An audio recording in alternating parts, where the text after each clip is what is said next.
Today, we're going to dive into an ancient story about an outsider, but one that you'll see feels incredibly relevant. It's a powerful story about loyalty when everything seems lost, and it really kicks off with one big question. Yeah, that question is really at the heart of this whole thing. Can a single person's faithfulness, just one choice made against all logic, actually, change the future?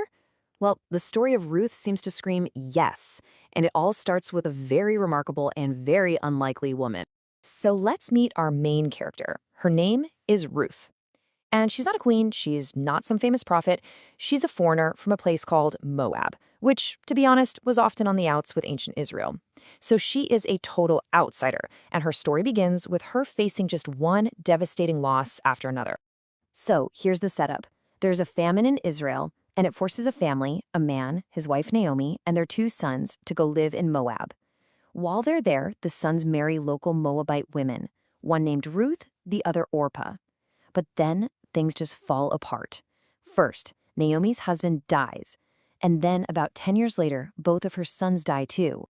This right here really drives home just how bad things were. We're talking 3 widows. In that ancient world, being a widow with no son to carry on the family name, that was basically a social and economic death sentence. For Naomi and her 2 daughters-in-law, the future looked absolutely empty. They had nothing.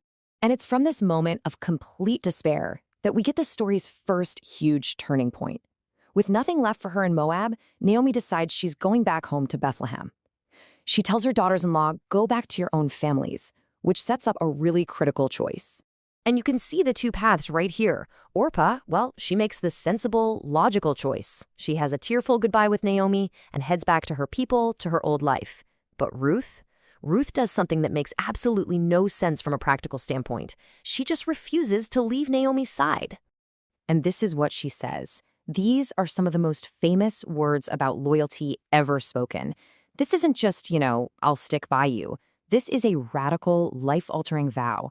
She's basically redrawing her entire identity, and that decision is going to change everything. I mean, really think about what this means. Ruth is walking away from everything she's ever known. Her home country, her culture, probably her family, her religion, all to stay with her grieving, destitute mother-in-law.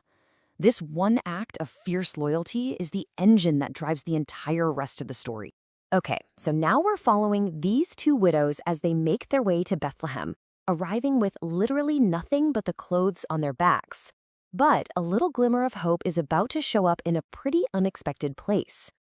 Ruth doesn't just sit around waiting for help. She immediately starts hustling. She goes out to do something called gleaning. Now, this was basically a part of ancient Israelite law that said the poor could follow the harvesters and pick up any grain that was left behind.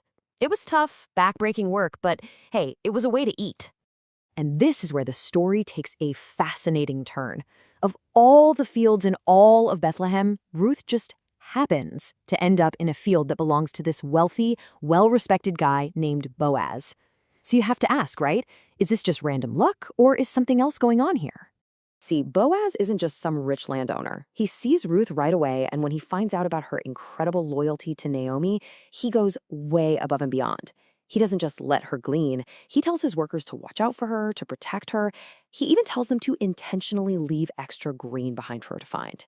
He treats this foreign woman with so much dignity and kindness. It was totally exceptional. So when Ruth gets home and tells Naomi about this amazing guy, it's like a light bulb goes off for Naomi. She realizes Boaz isn't just a kind man, he's a kinsman redeemer. This was a super important concept back then. Think of it like a family safety net. A close male relative had the responsibility to step in and rescue family members who had fallen on hard times. For Naomi, hearing this name Boaz is the first real ray of hope she's had in a long, long time. This realization sparks an idea in Naomi's mind. And it's a plan, all right? It's bold, it's risky, and it's going to bring this whole story to its boiling point. So, following Naomi's instructions, Ruth goes to the threshing floor. That's where they process the grain, at night. Boaz is there, sleeping after the harvest festival. The plan is for her to quietly lie down at his feet, and when he wakes up, she'll make her appeal. I mean, you can imagine how risky this was, culturally and personally. A very vulnerable move. When Boaz wakes up startled, Ruth basically asks him to step up and be their kinsman redeemer, to marry her and rescue their family. Now, we gotta be crystal clear about this. This was not some kind of sneaky, seductive act. It was a formal, humble, and incredibly brave appeal. She was putting her entire future, and Naomi's, right into his hands, trusting his character. And Boaz, he reacts with complete integrity. He praises her for her character, and he says yes, he wants to help. But there's a catch. There's a plot twist. He explains that there's actually another male relative who's a closer relation, and that guy technically has the first right to redeem them. Boaz promises he'll sort it all out the next day, but suddenly there's one last hurdle they have to clear.